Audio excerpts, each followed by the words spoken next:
홍씨의 사연 라디오입니다. 오늘의 이야기 지금 시작하겠습니다. 안녕하세요. 원래는 내년 늦봄쯤에 결혼을 하려고 준비하고 있던 20대 후반의 여자입니다. 결혼하면서 시집살이를 하고 싶어 하는 사람도 없을 거고, 내가 시집살이를 하게 될 것이라 생각하는 사람도 없을 거예요.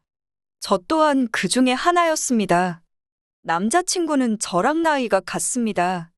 연애한 지는 1년 반 정도 되었고, 두 사람 다 결혼하기에 늦은 나이는 아니지만, 이른 나이도 아니다 보니 결혼도 어느 정도 염두에 둔 상태로 연애를 시작했고요. 동갑이라 그런지 말도 잘 통하고, 연애하면서 크게 다툰 일도 없었어요. 무난한 연애를 하다 보니 연애 기간이 길어지면서 자연스럽게 결혼 이야기까지 나오게 되었습니다. 결혼 이야기가 나온 직후에 당연한 수순처럼 남자친구가 저희 집에 찾아와 결혼 허락을 받았고, 이제는 제가 예비시댁에 인사를 드리러 갈 차례가 되었어요. 저희 집에서 이미 결혼 허락을 받은 상황인데, 쇳볼도 당김에 빼랬다고 저도 하루라도 빨리 남자친구 부모님께 인사를 드리러 가기를 원했지만, 남자친구는 별 시덥지 않은 이유를 대면서 차일피일 미루더라고요. 일주일, 2주일 미뤄지면 정말 시간이 안 맞는구나 하겠는데, 한 달 반이 넘어버리니 혹시나 남자친구 부모님이 저를 안 좋게 생각하는 건 아닌지 별의별 생각이 다 들었습니다. 그래서 단도직입적으로 남자친구한테 혹시 다른 이유가 있어서 인사드리러 가는 나를 미루고 있는 건 아닌지 물었습니다. 남자친구는 그런 게 아니라고 하더군요. 그런데 왜 별다른 이유도 없으면서 일정을 왜 이렇게 미루냐 물으니 아직 정확하게 날짜가 안 잡혔다고 하더라고요. 그래서 혹시나 무슨 종교 문제라도 있는 거냐고 사사건건 모든 일에 날짜를 받아서 해야 하는 그런 집안이라서 그런 거냐 물었더니 그건 또 아니랍니다. 몇 주만 더 있으면 남자친구 어머니의 외가? 그러니까 예비 시외 가겠죠? 아무튼 거기서 어머님 친척분들 다 같이 해서 김장을 하기로 했는데, 그때 친척 어른들도 대부분 와 계시니 거기로 인사를 가서 한 방에 다 끝내고 오면 좋겠다고 하는 겁니다. 결혼 이야기가 둘 사이에서 오간 지도 어느 정도 시간이 지났다지만 솔직히 말해서 결혼이 확정된 것도 아닌데다가 아직 양가상견례도 안 했는데 친척 어른들께 한 방에 인사를 시키려는 계획이 있다는 사실에 어이가 없었습니다. 그리고 저 때문에 모이는 것도 아니고 다른 행사가 있다고 해도 가기 싫겠지만 더더욱이 김장하는 날에 굳이 찾아가서 인사를 드리러 간다는 것도 내키지가 않았습니다. 그래서 남자친구한테 그런 걸 나한테 말도 없이 계획을 하고 있었냐고, 그것도 기분 나쁘고 어른들 다 모여 계셔서 김장하는 자리에 인사드리러 가서 괜히 일하고 갈 생각도 없다고 싫다고 했습니다. 남자친구가 이해할 수 없다는 표정으로 누가 너 일 시킨다고 그러냐. 인사드리러 가는 김에 친척들도 다 있으니 얼마나 좋냐면서, 안 그래도 이모들이 저를 궁금해한다고 해서 이미 예비시외가 쪽에는 김장날에 저를 데리고 가겠다고 이야기가 다 된 상황이랍니다. 그런데 주인공인 제가 안 간다고 하는 게 말이나 되냐는 듯이 말을 하더라고요. 김장하는 날에 주인공이 김장김치지 어떻게 내가 주인공일 수가 있냐고. 저는 아무튼 양가상견례 끝나기 전에는 먼저 친척들한테 인사를 드리는 것도 아닌 것 같다고 제 생각을 똑똑히 전했습니다. 남자친구야 자기 가족들이고 외가 친척들이니 한없이 편할 테지만 친척들 다 모여서 김장하는 날이면 김치 한두 포기로 끝날 것 같지도 않은데 내가 거기 가서 잘도 편하게 있겠다고 괜히 눈치 보면서 일 도와줄 생각도 없다고 했어요. 그리고 솔직히 남자친구 어머님께도 실망했다고 말했습니다. 어떻게 당사자인 나한테는 아무런 말도 없이 예비며느리 인사시키는 자리를 그렇게 정하실 수 있냐고요. 남자친구는 계속 우리 엄마가 결혼도 아직 안 한 예비며느리 일을 시키겠냐며 이미 다 끝난 일이고 저는 무조건 가야 한다는 식으로 나오길래 그걸 가지고 옥신각신하게 되었습니다. 그러면서 제 입에서 이거 시월드 조짐이 보이는 것 같다는 말이 나왔어요. 실언이라고 하기에는 결혼 전부터 예비며느리 기강 잡으려고 하는 사람들이 많다는 소리를 이미 오래전부터 들어왔고, 특히나 김장이나 제사 같은 일거리가 같이 있는 날에 부른다는 건 제가 충분히 시월드라고 오해를 할 수 있는 부분이라고 생각했습니다. 그런데 남자친구는 시월드라는 단어에 성질을 내면서 지금 우리 집 보고 시월드라고 했냐며 정색을 하더라고요. 그러면서 어머님 이야기를 하는 겁니다. 자기네 집은 외가가 어머님까지 포함해서 딸만 넷에 막내 삼촌 하나만 있어서 여자들이 강한 집안이라고 하더라고요. 그 중에서도 첫째인 어머님 기가 가장 세다고 자랑처럼 말을 하는 겁니다. 돌아가신 친할머니도 성격이 보통이 아니셔서 어머니를 잡으려고 그렇게 애를 쓰셨다는데 어머님이 워낙에 보통이 아닌지라 할머니한테 한 번도 밀린 적이 없다고 하고 시집살이 같은 거 안 하신 분이라고요. 어머님 본인이 시집살이를 한 적이 없었기 때문에 당연히 저한테도 시집살이를 시킬 일이 없다고 하는 겁니다. 김장날에도 친척들이 다 모이기는 하지만 워낙 집안에 여자들이 세다 보니까 김장날 가서도 남자들만 일을 한다고 하더군요. 그러니 그날 가서 인사드리고 여자들끼리는 편히 쉬면 된다고 하는 겁니다. 김장도 자기네 집은 남자들이 다 한다고 이런 집이 또 어딨냐고 하는 거예요. 자기도 이제 집안에 결혼한 남자로서 김장을 도와줄 것이고 그러니 여자들은 모여서 남자들 하는 일에 훈수만 두고 외할머니가 보쌈을 기가 막히게 하신다고 갓 담근 김치에 맛있는 고기 먹고 오기만 하면 되는 자리인데 제가 눈치 보고 일 도울 것도 없고 힘들 것도 없다고 무조건 가는 거라고 말하고 제 말을 딱 잘랐어요. 예비시외가 김장날 남자만 일한다는 말보다 제 귀에 들어온 건 예비시어머니 되실 남자친구 어머님이 기가 세다는 말이었습니다. 거기에 어머님만큼 기가 센 이모님들이 3분 더 계시다는 말이고요. 솔직히 그 말을 듣고 우리 예비시댁은 여자가 남자들 꽉 잡고 사니까 나도 고생할 것 없겠구나 생각하는 사람이 어디 있겠어요? 오히려 어머님이 기가 세다는 말에 마음만 더 심란해졌습니다. 집에 와서 저희 부모님한테 남자친구가 김장날에 인사를 드리러 가자고 한다는 이야기를 했더니 그건 너무 경우가 없지 않느냐며 반대하셨고 결국 저희 어머니께서 남자친구한테 전화를 해서 아직 양가상견례도 하지 않은 상황에 친척분들한테 인사드리는 건 경우가 아닌 것 같다고 제가 한 말을 그대로 전해준 덕분에 결국 예비시외가 김장날에 인사드리러 가는 일은 없게 되었습니다. 아무튼 일이 그렇게 되니 남자친구 집에서 저보고 빨리 날 잡아서 인사하러 오라고 했다고 하면서 그 주에 인사를 드리러 가게 되었습니다. 마음 한구석에는 여태껏 차일피일 미루던 게 이렇게 급박하게 진행되는 이유가 설마 결국 김장하는 날에 기어이 나를 데리고 가려는 건가 싶은 생각이 들기도 했어요. 2년에 가까운 시간을 연애를 했는데 솔직히 김장날에 인사하러 가자고 했다고 해서 파혼을 해야 한다는 생각은 하지도 않았습니다. 다른 건 몰라도 남자친구 입에서 우리 집은 엄마도 안 한 시집살이 며느리한테 시킬 일이 없다고 입에 거품을 물면서 항변했던 것도 있고 제가 직접 겪어보지도 않았는데 처음 있는 의견 다툼 가지고 파혼까지 생각할 것도 없다고 생각했거든요. 그렇게 남자친구 집에 인사를 드리러 가게 되었습니다. 제주도 사는 친척분한테 급하게 공수한 천혜향 한 상자 들고 인사를 드리러 갔지요. 남자친구 어머니의 첫인상은 남자친구가 했던 말이 자꾸 기억에 남아서인지 목소리 쩌렁쩌렁한 여장부 이미지를 생각했는데 그냥 평범한 인상이었습니다.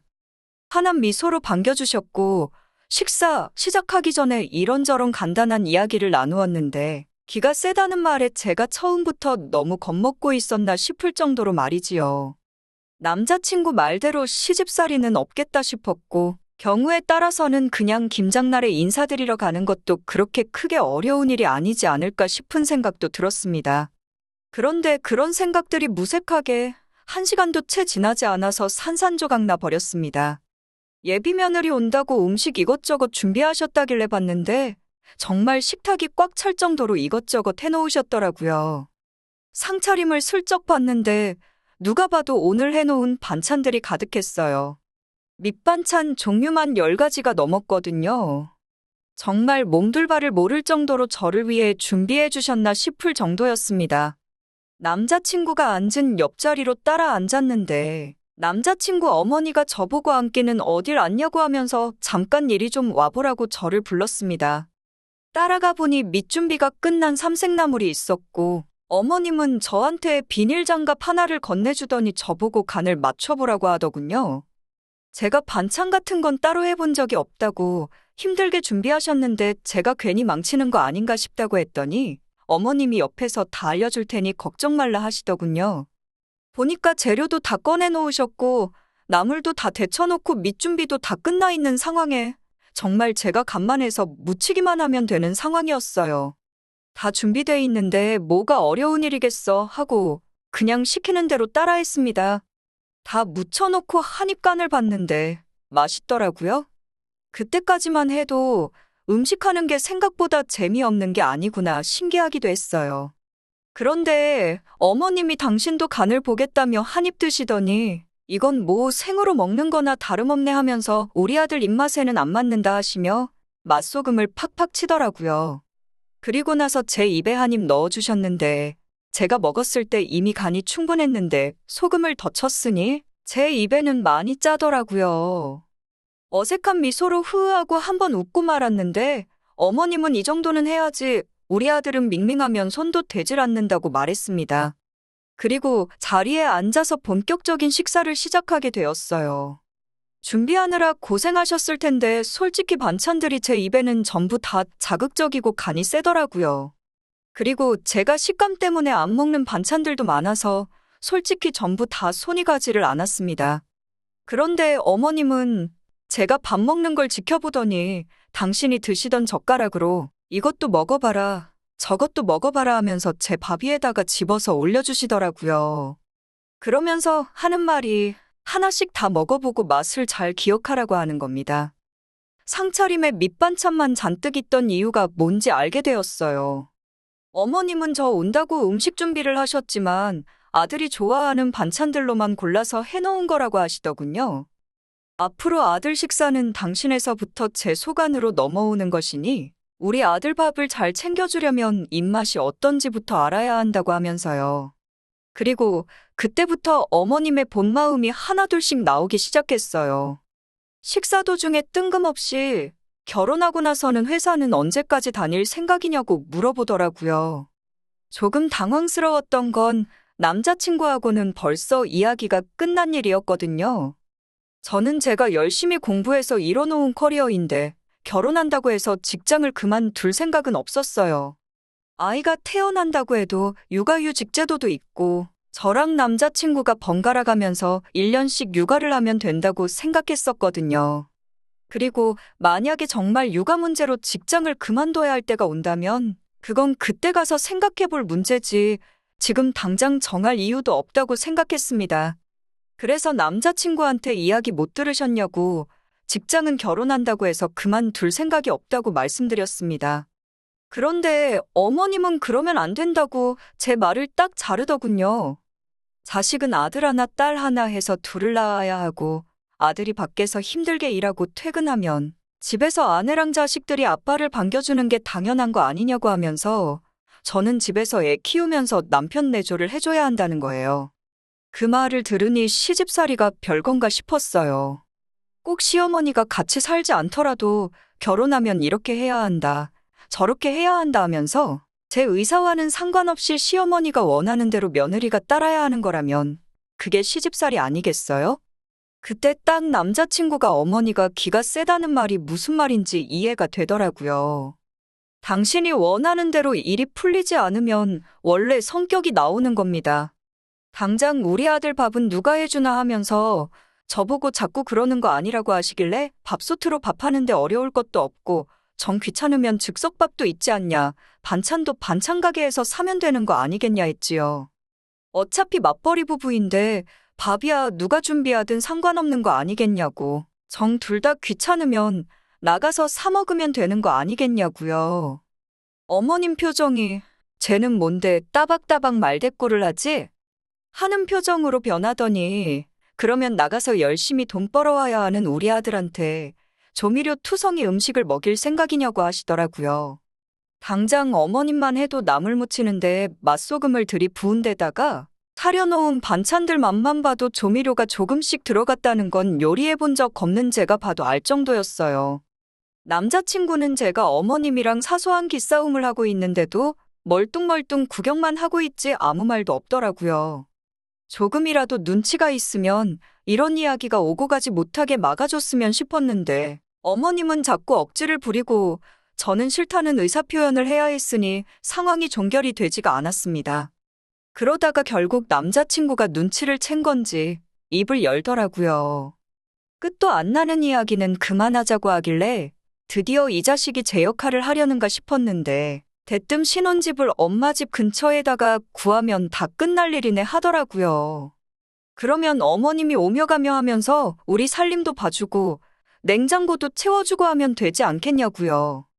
어머님은 그렇게 하면 당신이 며느리가 할 일을 대신 해주는 거 아니겠냐고 하면서 당당하게 한 달에 한 200만 원 주면 생각해보겠다고 하는 겁니다. 당연히 드릴 생각도 없었고 제가 거기서 정색하면서 나서봐야 일만 더 커지겠다 싶어서 말을 아꼈습니다. 그러니 남자친구하고 어머님하고는 둘이 신이 나서는 근처에 아파트 매물 나온 거 있는지 알아보러 다녀야겠다, 이런 이야기를 주고받더라고요. 그때 이미 저는 마음을 정했습니다. 솔직히 더 두고 볼 것도 없었다고나 할까요. 집에 돌아와서 남자친구한테 결혼은 다시 생각해보는 게 좋겠다고 말을 꺼냈어요. 남자친구랑 조금 대화를 통해서 이런저런 문제점들을 조율할 수 있다는 기대 때문에 당장 결혼 뒤집어 엎자고 하지는 않았는데 아예 여지를 주지 않는 게 방법이었나 싶을 정도로 남자친구의 반응은 어이가 없었습니다. 뭐가 문제냐고 따지고 들길래 방금 전까지 그 자리에 같이 있었지 않았냐, 뭐 느끼는 거 없었냐고 말했어요. 어머님이 대놓고 저한테 가스라이팅을 하면서 시집살이 시키려는데 시월드에 제 발로 들어가는 사람이 어디 있겠냐고 한마디 했습니다. 남자친구는 또 시월드라고 하는 말에 열폭을 해서 그게 무슨 시집살이냐고 하면서 저보고 한글 뜻도 모르냐고 입에 개거품을 물더라고요. 시댁 근처에 신혼집 구해 살면서 신혼집에 시어머니가 매일같이 들락날락하면서 살림 간섭하고 그것도 모자라서 달마다 200씩 보내야 한다고 하는데 그게 시집살이가 아니면 뭐냐고 했지요. 그랬더니 남자친구는 같이 사는 것도 아닌데 그게 어떻게 시집살이가 되냐고 하는 겁니다. 시집에서 살아야 시집살이지 어머니 모시고 살자는 것도 아니고 잠은 댁에 가서 주무실 텐데 시집살이가 어떻게 성립을 하냐고 떠들더라고요. 당연히 네가 할 일을 못하겠다고 하면서 제가 스스로 나서서 며느리 점수를 깎고 있으니 어머님이 그런 반응을 보이는 게 다 제 탓이고 당연한 거라고 하더라고요. 당연히 내가 할 일이 뭐냐고 회사 그만두고 네 입맛에 맞게 밥 차려놓고 살림하는 게 당연히 내가 할 일이냐고 했더니 가사 도우미를 써도 그 정도 돈은 나간다고 하면서 다른 사람도 아니고 우리 엄마가 일한 만큼 돈 주자는 건데 그게 아깝냐고 하는 겁니다. 너는 집안일 할 생각이 없냐고 물으니 자기는 일하느라 피곤한데 집안일을 어떻게 하냐네요. 김장을 아무리 남자들이 하면 뭐예요. 김장이 매일같이 해야 하는 일도 아니고 집안일은 가만 보니 내가 당연히 해야 하는 일이 된 것 같고 괜히 결혼했다가는 제가 여태껏 쌓아온 경력이면 뭐며 다 포기하고 남자친구 뒷바라지하면서 살게 될 텐데 말입니다. 남자친구가 앞으로 제 남편으로서 어머님과 저 사이에 중간 역할 잘해주고 둘이서 더 나은 삶을 살 수 있도록 좀 더 진중하게 이야기를 나누고 싶었을 뿐인데 이미 남자친구 자체가 말이 안 통하는 상황에 더 길게 이야기해봤자인가 싶어서 그냥 파혼하자고 했습니다. 남자친구가 저보고 아주 배가 불렀다고 하더라고요. 시집살이 하나도 없는 집에 시집 올 뻔했는데 그 복을 제가 스스로 차버린 거라고 하더군요. 시간 있으면 시집살이가 뭔지 다시 한번 공부해보라고 했어요. 그리고 부엌대기가 필요하면 구인시장에서 구하라고 한마디 해줬네요. 여태까지 어머니가 공짜로 해줬으니 못 구하겠는 거냐고 김장날 인사시킨다고 했을 때부터 알아봤어야 했는데 찍어 먹어보고 나서야 똥인 걸 알았으니 나도 한참 멀었다고 덕분에 한 수 배웠다고 했습니다. 며느리가 자기 대신 밥 차려주는 사람이라는 말이 솔직히 저는 다 옛날 말이고 요즘에는 그런 거 다 없구나 싶었는데 바로 제가 결혼까지 생각한 상대방의 어머니가 그런 사상을 가진 사람이라고는 생각도 못했습니다. 남자친구 말에 따르면 어머님은 시집살이도 안 하셨다는데 왜 당신도 안 했던 걸 저한테 시키려고 했던 걸까요? 아무튼 시월드 입장 목전에 바로 유턴을 하게 되어서 그거 하나만큼은 다행이라고 생각합니다. 그리고 결혼 전에 확실히 며느리 기강 잡고 시작하려던 모습 보여준 남자친구와 그 가족들에게 고맙기도 하네요. 오늘의 이야기는 여기까지입니다. 이렇게 찾아주셔서 정말 감사합니다. 다음에도 더 좋고 더 통쾌한 사연으로 찾아뵙겠습니다.